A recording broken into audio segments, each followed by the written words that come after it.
2025 is ending soon, and I thought it would be interesting to look at the Google Trends slash search history of the top 10 games most searched up on the Google Trends, according to Google themselves on their website. And looking at the list, it surprised me with some of the games on there and their positions, but overall, it's not too surprising. Once we look into this list deeper, we'll be getting into it. My name is the Techno Jelly. I do videos Monday, Wednesdays, and Fridays, so please come over on those days and check out the channel. Please subscribe and hit the notification bell if you haven't already. I'd really appreciate it. It supports the channel and helps me out a lot. So starting at number 10, we have Roblox, which is one of the games that I knew was going to be on this list because, you know, it's Roblox. It's one of the most popular games in the world, but I'm surprised it's so high on the list. I thought it would be much closer to like number 1, honestly. I'm surprised it's literally number 10. Now, to be fair, the majority of the player base of Roblox is kids, young kids to be exact. So they're not really searching things in Google, I would say. Like, are 5 to 10-year-olds really searching things in Google? So it makes sense that it's lower on the list, but I was expecting it to be higher. One, because there's been so much bad publicity for Roblox as well, but it is still one of the most popular games in the world. So the fact that it's so high in the list, it's really surprising. But once again, it being mostly a kid audience and them not being too interested in actually looking up what is happening in the world of Roblox, it makes sense that people aren't necessarily Googling Roblox because they're playing Roblox, they're not Googling it, which overall does make sense when I think about it out loud. At number 9 is Minecraft, and I feel like that's also the similar case for Roblox, where it is a majority younger audience. So they're just busy playing Minecraft and not really caring about Googling it. And Minecraft itself, while still very popular and a very fun game, just like Roblox, Minecraft doesn't have like a huge update schedule all the time. While they do update a decent amount nowadays, for a while the Minecraft updates like once or twice a year. So it makes sense that people aren't necessarily searching up Minecraft and looking up stuff for Minecraft, which makes sense because once again, it is a kids game. Most people are just busy playing it rather than actually looking it up. So it kind of makes sense that it's higher on the list, but because it's such a popular game, there's still so many people looking it up. It is still there, even though it's higher on the list. At number 8 is where we start getting the games coming out this year. Pokemon Legends ZA. Makes sense, and this Pokemon game was coming out this year. It's the first Pokemon game on the Switch 2, which was also very blatantly made for the Switch 2 because the difference between Switch 1 and Switch 2 is literally night and day. The game runs so much better on Switch 2, and it's a lot less buggy on Switch 2 as well, so it's very obvious that they had the Switch 2 in mind when they were making this, and they just kind of had to make a Switch 1 version as well. So it makes sense that this is one of the most Googled games at number 8. And once again, it is Pokemon. Pokemon is insanely popular. And the game was also trying something different with the real-time combat and you can miss moves by actually physically missing them. You can move your character, move the Pokemon and your character around. And this game makes me hope that Pokemon will eventually become more than just the turn-based RPG that the main series is, because that is really fun, and don't get me wrong, I really enjoyed that formula, but the Pokemon games themselves have been kind of lackluster, and even people can have different opinions on Pokemon Legends ZA. You can at least say at least they're trying something new. At least they're doing something new. Whether it fails or succeeds, that's up to personal opinion, but I at least seeing some innovation with Pokemon other than new Pokemon is really interesting, because they tried the different settings or different game flow with like Pokemon Black and White and then Pokemon Sun and Moon, with the Pokemon Black and White focusing on story, but it turns out the Pokemon writers aren't good at writing stories. The writing has never been that good in Pokemon, at least the story written. Like, some of the Pokedex entries are actually very interesting, and the lore behind Pokemon can be interesting, but like the actual stories most of the time, kind of boring. And Pokemon Sun and Moon changed the whole gym battle stuff, and most people didn't like that, which is understandable. I don't want them to change necessarily the overarching gym battles, but it'd be more interesting to see. Honestly, I'd like them to go back into the story driven thing and just actually write a decent story. Maybe now that they're on the Switch and they're on a console instead of just a handheld, maybe they can have something to do with it. But honestly, I don't have that much faith in the Pokemon company to make something good, or Game Freak, so maybe that's just me being a Pokemon hater. I completely understand that. And then at number 7, no big surprise here that this is on the list, Grand Theft Auto 6. It was supposed to come out this year, but it has been delayed to 2026. And honestly, I am once again surprised this one isn't higher because Grand Theft Auto 6 is going to be the biggest game whenever it comes out. And it was supposed to come out this year. So I'm surprised it's not higher on the list, but maybe it's also because Rockstar kind of went radio silent for a long time because they probably knew they're going to have to delay it again because they dropped the 2 trailers and then basically nothing, which, would have been a good marketing choice if the game actually came out this year. But then they had the whole delaying it until 2026 and we're still waiting on GTA 6. So I hope the game is good. I personally am probably not going to be playing it on launch because I'm probably going to wait for the PC release because I don't have easy access to the consoles. While I do have them, they're not in my room. They're downstairs or like at the TV. And honestly, I don't necessarily trust them to make a optimized game right away because GTA 5 didn't run very well at the beginning. It runs fine nowadays, but it took like 10 plus years for it to run okay nowadays, and it still crashes a lot. Like, I was literally playing GTA 5 yesterday at the time of recording, and it crashed once when I was playing, and I don't play with like mods or anything like that. So Rockstar, well, I don't think they were making a bad game. I'm worried about the optimization and because they're keeping it on consoles. So at least I'm pretty sure it's going to be next gen consoles only. I don't think it's Xbox Series and PS5. So I hope they're keeping it, those consoles aren't holding them back to what they want to do, because I mean GTA 5 was held back because it was still on 360, or no, sorry, it was on Xbox One. So no, sorry, I was actually right, it was originally released on the 360. So like they were held back a lot for it being on the 360, but it's been so long since a new release for a GTA game.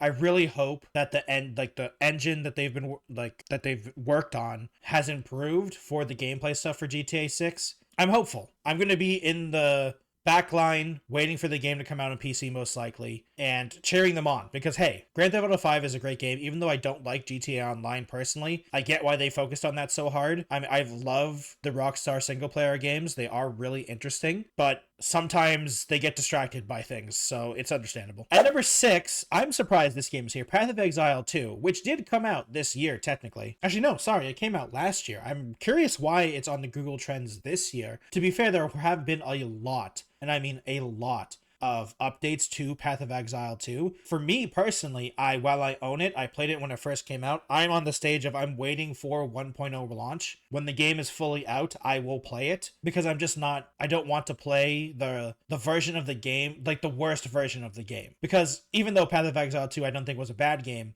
I do think that it is not the best version of it. So when it actually fully comes out, that's when I'll be ready to play. Though it does feel like with all the updates and everything like that, it does feel like it is becoming more and more of a full game. And every time I look at it, yeah, it looks like it's becoming more and more of a full game. But for me, I'm still waiting for the full 1.0 launch for Path of Exile 2. But it does make sense for it being on the Google Trends because people search this game up all the time. I'm sure people are looking at builds, the new updates, the new items, the new leagues that they do for this game. So it's surprising, but for that to be in the list, but also like not a big surprise. I was surprised to see it, but not surprised that it is actually there, because especially for the PoE audience, like we're talking about Roblox and Minecraft being a younger audience, Path of Exile 2 is probably an older audience, so they probably are searching stuff up on Google with Path of Exile 2. So it does make sense a little bit more for it to be on the higher of the list for Google Trends. So it does make sense. At number 5, Clair Obscure Expeditions 33. This is a no-brainer for me because this game was so huge when it first came out. It was such a huge phenomenon when it came out. It blew everyone's out of the waters. Everyone's mind was blown about this game in the gaming world. So it doesn't surprise me that it's high on the list of Google Trends. It's probably going to be winning Game of the Year. I hope it does, honestly. I think it deserves a Game of the Year award. I think it deserves a lot of things. I think it's a great game. I've personally played it a little bit and it's really fun. I enjoy it. While I haven't finished it personally, I think it's good. The writing is good. The gameplay is good. It's exactly what RPG fans enjoy in this style of game, and it's the perfect game for those RPG fans. for those turn-based RPG fans with some modern updates, I might say. Like, it's not super old school. It has a very modern system. The parry system will forever haunt me. So, that's a thing, whether it be good or bad.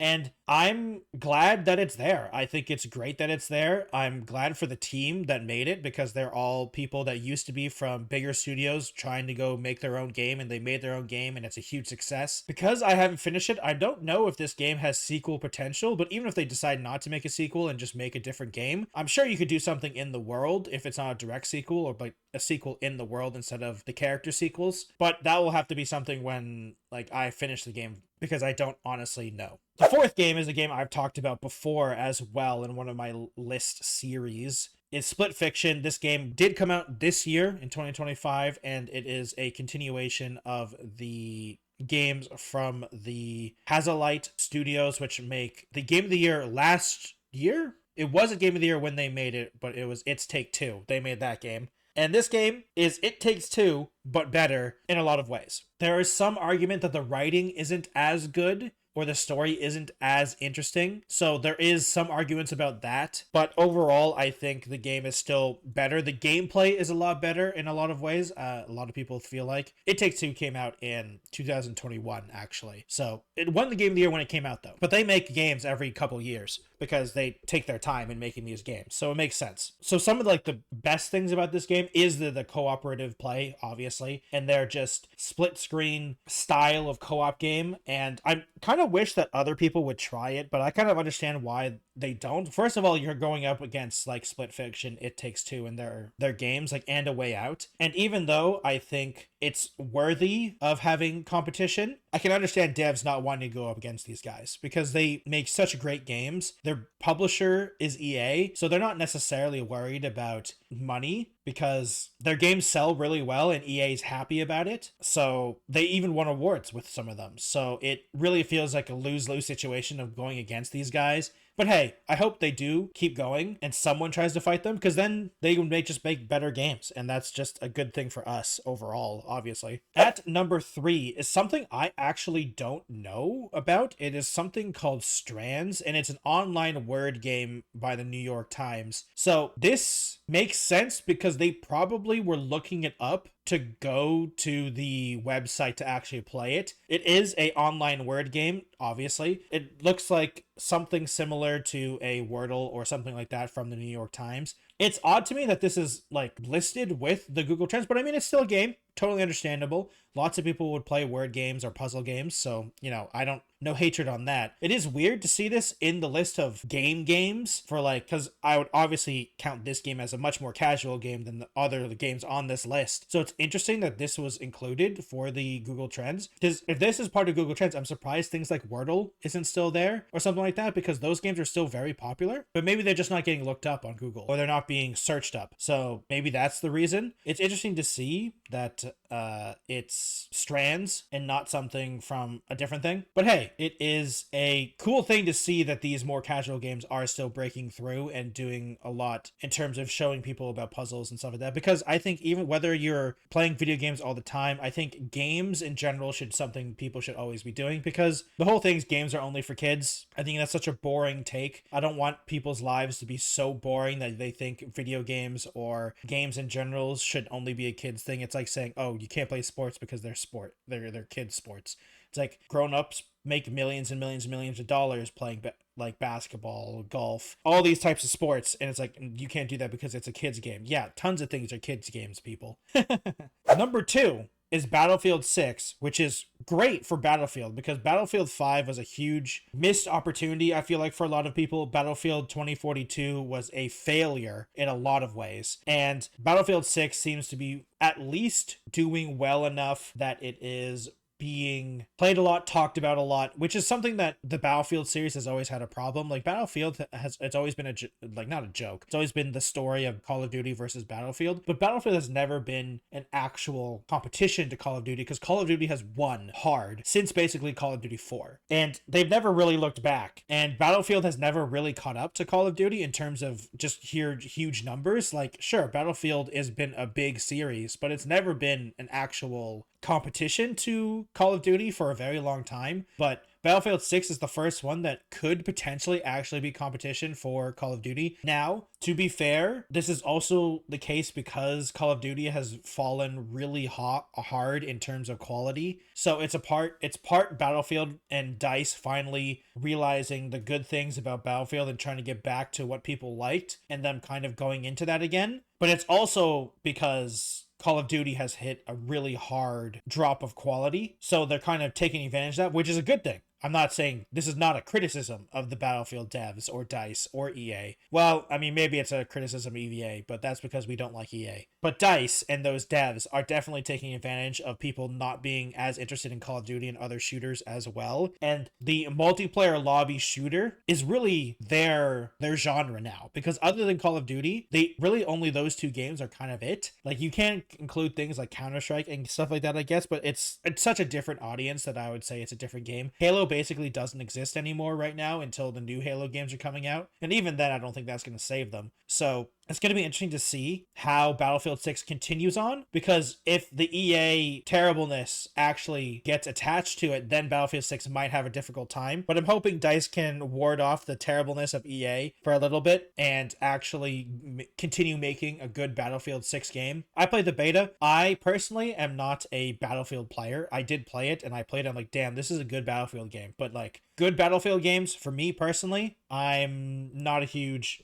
fan. I'm just not interested in them. So overall, I'm happy for Battlefield 6. And it being number 2 is a big deal because number 1 is Arc Raiders. And Arc Raiders is a hugely popular game and it was hugely trending. So it makes sense that it's number 1 on Google Trends because it was going ham when it first came out after the betas and the tech tests and everything like that. I've played it. I own it. I'm not nearly as going ham as other people. I'm much more a casual game of this game. I'm a casual player of this game. I'm not playing 20 billion hours all the time like some people are. So it's going to be interesting to see how long this game can continue being number 1. I doubt it because once again, it is a PvPvE extraction shooter. So those games, it's probably going to fall off a little bit, but it's going to be interesting to see how the community continues to evolve, because one interesting thing is solos in this game is basically it's PvE. Basically, there are very few people that PvP in solos. Now, don't get me wrong. People shoot at you all the time in solos, but a lot of people are just totally down to be friendly and hang out, talk to people in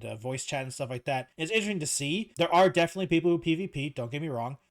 But when you go to duos or trios, it's a lot more fighting. There's a lot more PvP there, which is interesting. Where even though there isn't a PvE or PvP game mode, there's like a soft game mode where a lot of people don't fight each other in solos because, one, it's much more dangerous. When you're a solo player going against the arcs, it is painful. It is really difficult to fight off the arcs as a solo player, especially in the early game. So it makes sense for people being friendly and not wanting to unnecessarily fight each other. But when you have a team, it's much easier to fight their robots, so you're not as scared of making a big scene and the robots coming. So it makes sense that they're less prone to being friendly in groups. And I do kind of agree with it. It makes sense. And that is all of the trending games. I think the big conclusion to this is that, one, Call of Duty isn't in here. And you would think Call of Duty is still one of the bigger games in the world. Fortnite isn't in there, which is crazy to me. And Warzone isn't in there as well. Like, even though technically Warzone is Call of Duty, I feel like it's its own category as well. So like, some of the biggest games that we think about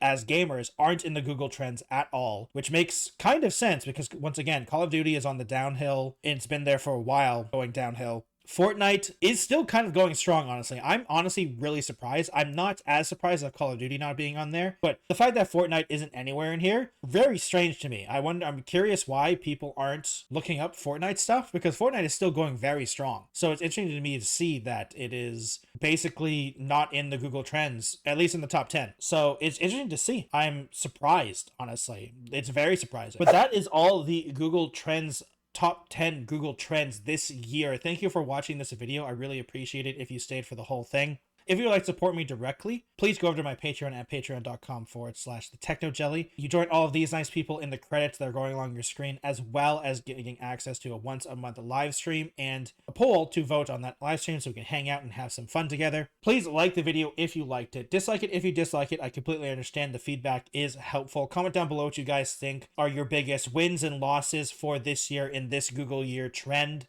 Like I said, I think it's weird that Fortnite and Call of Duty are not in there, and I'm surprised that something like Strands and Arc Raiders are number 1, and Strands is like number 3, and Minecraft and Roblox aren't higher on the list. So those are you heard all of my thoughts through the entire video. I love to hear your thoughts in the comments down below. If you'd like to follow me on other platforms, I have a Twitch, Twitter, Instagram, TikTok, Blue Sky, and Threads. I do these videos Monday, Wednesdays, and Fridays, so we'll see you again on Friday. Goodbye, everyone.